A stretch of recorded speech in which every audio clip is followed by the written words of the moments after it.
इस वीडियो को ज़रा ध्यान से देखना, थोड़ा सा अटेंशन के साथ देखना, तभी आप इस वीडियो का अच्छे से बेनिफिट ले पाओगे, वरना आप नहीं ले पाओगे। थिंक एंड ग्रो रिच, यानी बस सोचो और अमीर बन जाओगे। नेपोलियन हिल कहते हैं कि थॉट्स आर थिंग्स, यानी बस हमें सोचना है और वो चीज़ हमें मिल जाएगी। अब आप कहोगे ये मैं क्या कह रहा हूँ, है ना? सिर्फ सोचने से हमें चीज़ें कैसे मिल सकती हैं? तो देखो, अगर हम बेसिक लेवल से बात करें तो हमें हर चीज़ सोचने के बाद ही तो मिली है। मतलब हमने पहले उसके बारे में सोचा, तभी तो वो चीज़ हमें मिली। बचपन से लेकर आज तक हमारे साथ यही तो होता आ रहा है। हम जो भी सोचते हैं हमें वही तो मिलता है। अब आप कहोगे कैसे? तो देखो यार, हम जो भी काम करते हैं उससे पहले उस काम के बारे में सोचते हैं। फॉर एग्ज़ाम्पल, खाना खाने से पहले हमें सोचना पड़ता है, नहाने से पहले सोचना पड़ता है, कहीं जाने से पहले सोचना पड़ता है, किसी से बात करने से पहले सोचना पड़ता है। यानी अगर आप बेसिक से देखोगे तो हर चीज़ की शुरुआत एक सोच से ही तो होती है। अगर हम सोचेंगे ही नहीं तो हम उसे पाएंगे कैसे? अगर आपके मन में खाना खाने का विचार ही नहीं आएगा तो क्या आप खाना खाने की कोशिश करोगे? नहीं ना। तो ये सोचना और सोचने के बाद चीज़ों को करना कोई नई बात नहीं है। इस दुनिया में हम इंसान सबसे पावरफुल किस वजह से बन पाए? हमारी सोच की वजह से। तो हर छोटी से छोटी चीज़ और बड़ी से बड़ी चीज़ की शुरुआत एक सोच से ही तो होती है। एरोप्लेन बना क्यों? क्योंकि किसी ने उसके बारे में सोचा था पहले। कारें बनी क्यों? क्योंकि उसके बारे में भी किसी ने सोचा था पहले। स्पेसएक्स बनी क्यों? क्योंकि इलॉन मस्क ने उसके बारे में सोचा पहले। अगर वो सोचते ही नहीं तो क्या वो बनती? माइक्रोसॉफ्ट बनी क्यों? क्योंकि बिल गेट्स ने उसके बारे में सोचा पहले। अगर वो सोचते ही नहीं तो क्या ऐसा होता? तो जितनी भी चीज़ें बनी हैं उन सभी की शुरुआत सिर्फ और सिर्फ एक सोच से ही तो हुई है। अगर कोई उनको बनाने के बारे में सोचता ही नहीं तो क्या ये सब चीज़ें बनती? तो जब हर चीज़ की शुरुआत सोचने से ही होती है तो हमारे अमीर बनने की शुरुआत भी एक सोच से ही तो होगी। हम सबसे पहले अमीर बनने के बारे में सोचेंगे, तभी तो हम अमीर बन पाएंगे। और इसी वजह से नेपोलियन हिल कहते हैं कि थॉट्स आर थिंग्स, यानी थॉट्स ही वो चीज़ें हैं जो रियलिटी बनती हैं। लेकिन अब ज़रा सोचो और थोड़ा सा दिमाग लगाओ कि इस सोच के सच होने के पीछे ऐसी वो कौन सी वजह है जो हमें वो ट्रिगर करती है, जो हमें ये मजबूर करती है उस काम को करने के लिए। क्योंकि आप सिर्फ सोचोगे तो मिलेगा नहीं ना। फॉर एग्ज़ाम्पल, अगर आपने अभी खाना खाने के बारे में सोचा लेकिन अगर आप उस पर एक्शन ही नहीं लोगे तो आपको खाना मिलेगा थोड़ी ना। तो वो क्या चीज़ है जो आपको खाना खाने के लिए एक्शन लेने पर मजबूर करती है? हमने सोच तो लिया किसी काम को करने की, लेकिन अब वो क्या चीज़ है जो उस काम को रियलिटी बनाएगी, जो उस चीज़ को रियलिटी बनाएगी? तो वो चीज़ है उस सोच के पीछे का एक डेफिनाइट पर्पस या एक बर्निंग डिज़ायर। आपने खाना खाने के बारे में सोचा, लेकिन आपको खाना खाने के लिए कौन ट्रिगर कर रहा है? वो डेफिनाइट पर्पस। आपका पर्पस क्लियर है कि अगर मुझे खाना मिलेगा तो मेरी भूख मिटेगी, और इसी वजह से खाना खाने के लिए आपके अंदर एक बर्निंग डिज़ायर भी है। पेट में दर्द भी हो रहा है आपके। हम सभी के अंदर किसी भी चीज़ को करने की बर्निंग डिज़ायर होती है। अगर हमारे अंदर बर्निंग डिज़ायर ही नहीं होती ना तो हम इंसान इस दुनिया में कुछ कर ही नहीं पाते। बर्निंग डिज़ायर नहीं होती तो हम इस दुनिया में एग्जिस्ट ही नहीं करते। क्योंकि सोचने के बाद उस काम को करने के लिए भी तो कुछ चाहिए ना। कौन ट्रिगर करता है उसे? Burning desire. तो अगर मैं इन सारी बातों का कंक्लूजन निकालूं जो अभी मैंने आपको बताई हैं, तो उसका सिर्फ एक ही लाइन में आंसर है कि एक सोच से आप कुछ भी कर सकते हो। ध्यान से सुनना, एक सोच से आप कुछ भी कर सकते हो। बस आपको इस सोच को मिक्स करना होगा वो चाहिए तो चाहिए वाले एटीट्यूड में, एक बर्निंग डिज़ायर में। तो अगर आप अभी तक इस वीडियो में बने हुए हो तो सबसे पहले तो अपने आप के लिए तालियां बजाओ और अपने आप को कॉन्ग्रेचुलेशन बोलो, क्योंकि हर किसी में इतना डीप सोचने की एबिलिटी नहीं होती।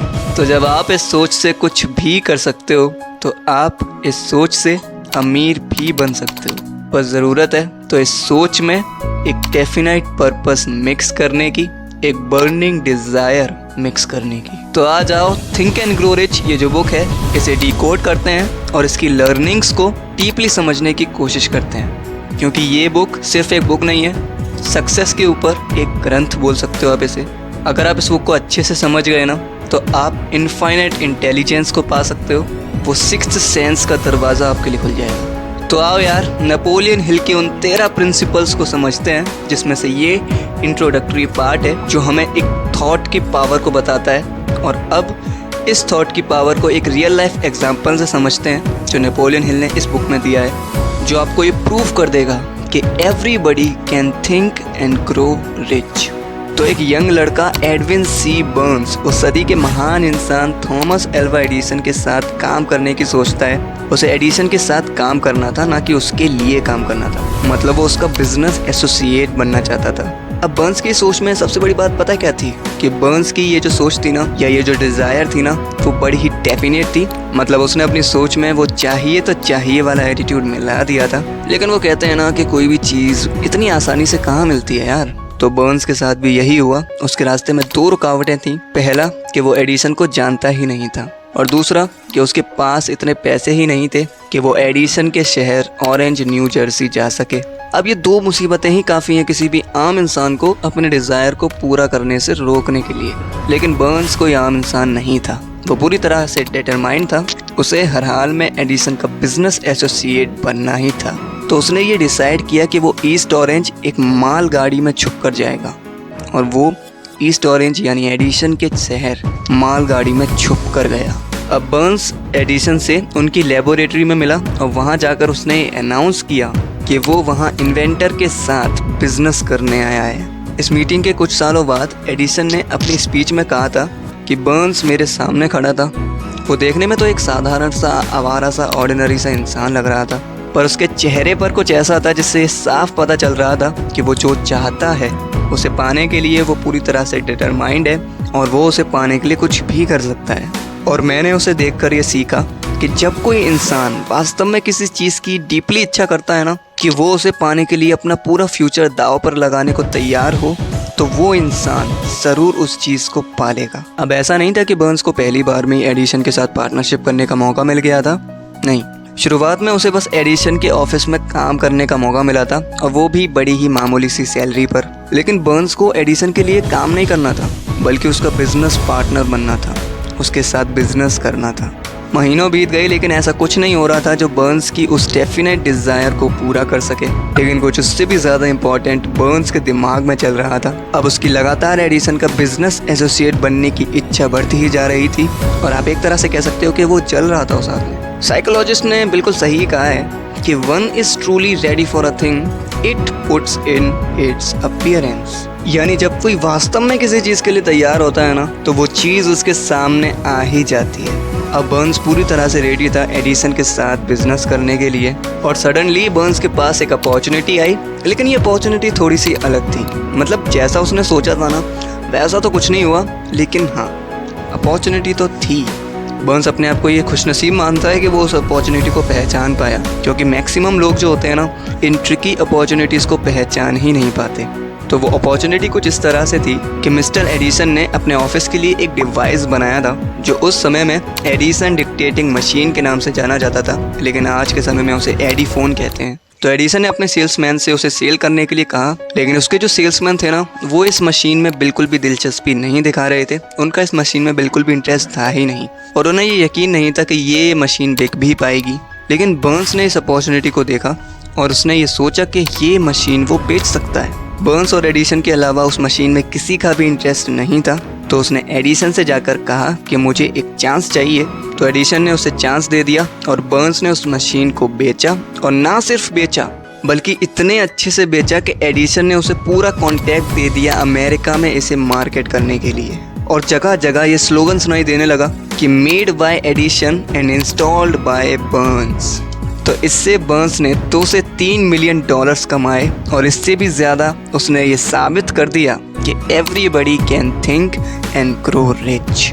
यानी कोई भी इंसान एक सोच से अमीर बन सकता है। क्योंकि देखो ना यार, बर्न्स के पास एक थॉट के अलावा कुछ भी नहीं था।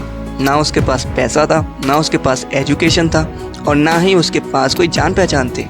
लेकिन उसके पास एक चीज़ थी कि उसको ये पता था कि उसे क्या चाहिए। उसके पास एक थॉट था, और इन्हीं सब चीज़ों से उसने अपने आप को नंबर 1 इंसान बनाया दुनिया के ग्रेटेस्ट इन्वेंटर थॉमस एडिसन का। तो आई होप आपको अब ये यकीन हो गया होगा कि एक इंसान सोच से, एक थॉट से अमीर बन सकता है, और सिर्फ अमीर ही नहीं, कुछ भी बन सकता है। और आपको नेपोलियन हिल की इस बात पर भी यकीन हो गया होगा कि थॉट्स आर थिंग्स। यानी थॉट एक चीज़ है जो बहुत ही पावरफुल बन जाती है जब आप इसके साथ एक पर्पस और एक बर्निंग डिज़ायर को ऐड कर देते हो। तो इस बुक में नेपोलियन हिल ने ऐसे ही 13 प्रिंसिपल्स दिए हैं जो आपको अमीर बनाएंगे। तो ये तो इसका इंट्रोडक्टरी पार्ट था। इस बुक के 13 प्रिंसिपल्स पर मैं डिटेल वीडियोस लाऊंगा। इस किताब को डिटेल में समझेंगे और इसकी सारी लर्निंग्स को लेंगे। तो अगर आपको ये वीडियो दिल से अच्छी लगी हो, आपको लगा हो कि मैंने आपको कुछ वैल्यूबल बताया है, तो प्लीज़ इस चैनल को सब्सक्राइब कर लो और बेल आइकन दबा लो ताकि आने वाले वीडियोस या आने वाले इसके पार्ट्स आप मिस ना कर सको। मैं मिलता हूँ आपसे अगली वीडियो में। तब तक के लिए keep reading, keep growing. Thank you for watching. धन्यवाद।